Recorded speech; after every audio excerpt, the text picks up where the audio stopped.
Bro Kanguva movie కంగు తిన్నానా లేదా నేను చెప్తాను. ఫస్ట్ థింగ్ ఏంటంటే బ్రో, నాకు మూవీ అయితే నాకు వచ్చేసి యావరేజ్ అని నాకు అనిపించింది. అలాగని బాగాలేదు అని నేను చెప్పలేను. ఓకే, కొంచెం సూర్య గారి వన్ మ్యాన్ షో కాబట్టి స్లైట్లీ మోర్ దాన్ యావరేజ్ అని, అబో యావరేజ్ అని కూడా మనం అనొచ్చు అనమాట. మేబీ కలెక్షన్స్ వచ్చి అది సూపర్ హిట్ టాక్ గా కూడా ఎండ్ అవ్వచ్చు, ఎందుకంటే ఇప్పుడంతా మారిపోతా ఉంది కదా. సో టాక్ ఏమో క్రిటికల్ అక్లెయిమ్ వచ్చినా కలెక్షన్స్ వల్ల అది సూపర్ హిట్ అంటా ఉన్నారు. సరే, ఇది పక్కన పెట్టేస్తే మూవీలో మంచి ప్లస్ పాయింట్స్ ఏంటంటే, ఫస్ట్ మేజర్ ప్లస్ పాయింట్ సూర్య గారి వన్ మ్యాన్ షో బ్రో. సూర్య గారు అయితే కంగువగా యాక్టింగ్ అయితే ఇరగదీస్తాడు సీరియస్లీ. ఫ్రాన్సిస్ నాకు పెద్దగా ఎక్కలేదు, అది పక్కన పెట్టేసేయండి. కంగువగా అయితే సూర్య గారు అయితే ఇరగదీస్తున్నారు. అండ్ నెంబర్ 2, ప్రొడక్షన్ వాల్యూస్ కావచ్చు, లేకపోతే ఈ ఆర్ట్ వర్క్ కావచ్చు, లేదా 1070లో 11th సెంచరీలో ఎలా పీరియాడిక్ ఆ సెటప్ అంతా ఉంటుందో ఆ సెటప్ అంతా బాగా చూపించినారు. బట్ కానీ ఇంకా నెగిటివ్స్కి వచ్చేస్తే కొంచెం నాకు ఎమోషన్స్, ఆ యాక్షన్ సీక్వెన్సెస్ కావచ్చు, అట్లాంటి డైలాగ్స్ కావచ్చు అని మనం చూసేస్తాం. ఎప్పుడో ఆ 2016-15 ఆ టైంలో బాహుబలి 1, దాని తర్వాత 17 బాహుబలి 2 అప్పుడే మనం చూసేస్తాం. మగధీర అయితే ఇంకా ఎప్పుడో చూసేస్తాం. ఇట్లాంటివన్నీ మనం ఎప్పుడో చూసేస్తాము. ఏదో అంత డిఫరెంట్గా అంత గూస్ బంప్స్ ఇచ్చేలాగా లేదు మూవీ. అందుకని నేను యావరేజ్ అంటా ఉన్నాను మూవీ. లేడీస్ అసలు చూడలేరు. నేను మా అబ్బాయి తీసుకొచ్చాడు, దేవరలాగా ఉంటుంది అనుకున్నాను. దేవర బాగుంటుంది కదా, దాని సబ్జెక్ట్ ఉంది. వీళ్ళు పెద్ద సబ్జెక్ట్ కూడా ఏం లేదు.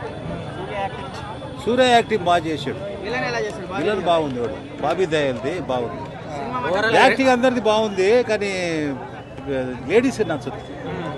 రక్తపాతం అంతా యుద్ధాలు. నాకు రైటింగ్ తెలియదు, నాకు బిలో యావరేజ్ అనమాట. పాటలు ఏం లేవు, 2 పాటలు ఏమో బాగున్నాయి. అబ్బాయి చిన్న బాబు గురించి పాడతాడు అతను కార్తీక్. 10కి 5 ఇస్తా, సగమే ఇస్తా. సూర్య గారికి హిట్ అనుకోవచ్చా, ఫ్లాప్ అనుకోవచ్చా? ఫ్లాప్ మాత్రం కాదు, అతని వరకు బాగా చేశాడు సూర్య వరకు. సూర్య యాక్టింగ్ సినిమాలో కంటెంట్ ఉందంటారా? కంటెంట్ లేదా, మా తరం వాళ్ళకి నచ్చదు, యూత్కి ఏమో నచ్చదు తెలియదు. కానీ నాకు లేడీస్ అస్సలు నచ్చదు. అంత యుద్ధాలు, కొట్టుకోవడాలు, రక్తపాతాలు. బాహుబలికి దగ్గర సంబంధం లేదు. దేవర కన్నా బాగాలే, దేవరన్నా బాగుంటుంది కొంచెం చూడడానికి. ఇలా సబ్జెక్ట్ లేదు.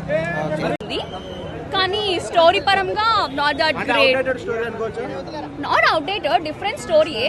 కంటెంట్ డిఫరెంట్ ఉంది, కానీ ఎక్స్పెక్టెడ్ కాదు. సూర్య ప్రొఫైల్ కి సెట్ కాలేదు. Not Baahubali and KGF range, అంత రేంజ్ లేదు. విజువల్స్ ఆర్ ఓకే, ట్విస్ట్లు బాగున్నాయి, డిఫరెంట్ గా ట్రై చేశారు. But yeah, let's see how it goes. Plus is BGM, visuals are crazy. Surya's thing is crazy. Minus is story ఏమో అంత గ్రేట్ లేదు, కంటెంట్ లేదు. సూర్య తప్ప మూవీలో అంతేం లేదు. సొసైటీకి అయితే అస్సలు లేదు స్టోరీ. కార్తీ వచ్చినప్పుడే కొంచెం లాస్ట్ లో ట్విస్ట్ బాగుంది, బికాస్ అది ఎక్స్పెక్ట్ చేయలేదు. Karthi's entry was really good. Maybe next part లో కార్తీ అండ్ సూర్యకి మధ్యలో ఫైట్స్ ఉంటాయేమో. మగధీర టైప్ అంటే దట్స్ ఎమోషన్ కదా, ఇక్కడ అంత ఎమోషన్ కనిపించలేదు. Maybe this is again for a fight అని అనిపించింది. ఫస్ట్ హాఫ్ అంతా మోస్ట్లీ ఎమోషన్స్ అన్ని పెట్టారు. అంటే లైక్ టూ క్యారెక్టర్స్, ఒక చిన్నపిల్లడిని ఒక సూర్య మధ్యన బాండింగ్ అంతా సెటప్ చేశారు. లిటిల్ బిట్ ఫైట్స్ ఉన్నాయి. సెకండ్ హాఫ్లో మోస్ట్లీ లైక్ యాక్షన్ సీన్స్ అవన్నీ కూడా బాగా తీశారన్న. విజువల్స్ అంటే లైక్ చాలా బాగున్నాయి విజువల్స్ అయితే మాత్రం. లైక్ ఎక్కడ కూడా అంటే ఈ మధ్య కొన్ని సినిమాలు చూసాము, లైక్ వేరే గ్రాఫిక్స్ అంటే క్లియర్ గ్రాఫిక్స్లో కనబడిపోయేవి, కానీ ఇది మాత్రం గ్రాఫిక్స్లో కనిపించలేదు. ఈవెన్ బర్డ్స్ వచ్చిన దగ్గర కూడా CGI పెడతా కానీ అది గ్రాఫిక్స్ అనిపించేలా చెప్పాను అనమాట. బ్యాక్గ్రౌండ్ మ్యూజిక్ బాగుంది.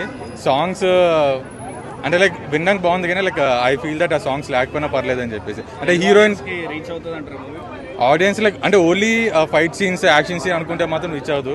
It is a compact of both emotions and also action scenes అనమాట. పాన్ ఇండియా రేంజ్లో ఉందా? పాన్ ఇండియా రేంజ్ అయితే చెప్పలేను, కాకపోతే like watchable, worth watching. Rating ఎంత ఇస్తారు?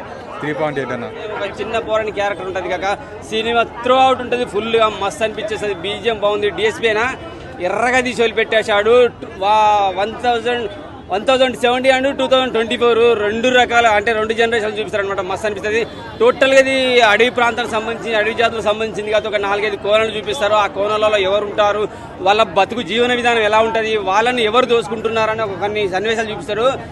సముద్ర సన్నివేశాలు అయితే హైలైట్గా ఉంటుంది. ఒకటి ఫైట్ ఉంటుంది బాబాయ్, ఏంటంటే అది మొసలితోటి జై బాలయ్య సౌండ్ రీసౌండ్ అనమాట. జై బాలయ్య లాగా బాలయ్య ఏమైనా చేయాలంటే బాలయ్య బాబా కదా, జై బాలయ్య సౌండ్ వస్తుంది అనమాట థియేటర్లో. అంత బాగా అనిపించింది మొసలితో చేసే సన్నివేశము. ఆ పోరాడు ముందు పరిగెడుతూ ఉంటాడు, మొసలి మధ్యలో వెనక సూర్య రచ్చ రచ్చ అనమాట. సూపర్గా అనిపించేసింది. ఫస్ట్ హాఫ్ మొత్తం కొంచెం స్లోగా ఉంది. హీరోయిన్ దిశ పటాని ఉండటం వల్ల కొంచెం గ్లామరస్ వస్తుందేమో సినిమాకి అనుకున్నాం, కానీ సినిమాలో దిశ పటాన్ని ఉన్నా ఒకటే లేకున్నా ఒకటే జస్ట్ ఒక ఫస్ట్ హాఫ్లో ఉంటుంది. కానీ పెద్ద హైప్ అయితే సినిమాకు ఫస్ట్ హాఫ్ అయితే పెద్ద హైప్ కాదు.